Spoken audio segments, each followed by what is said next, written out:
Malaking trouble po kapag kayo po ay naiwan dyan.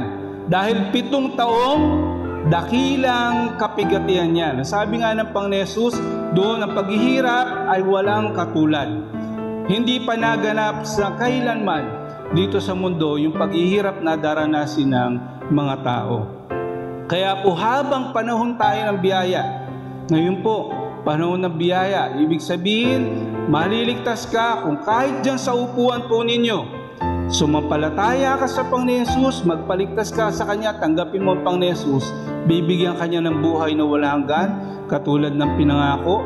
Dahil po dyan, pag tinanggap mo ng Panginoon Hesus, meron ka na pong banal na spirito.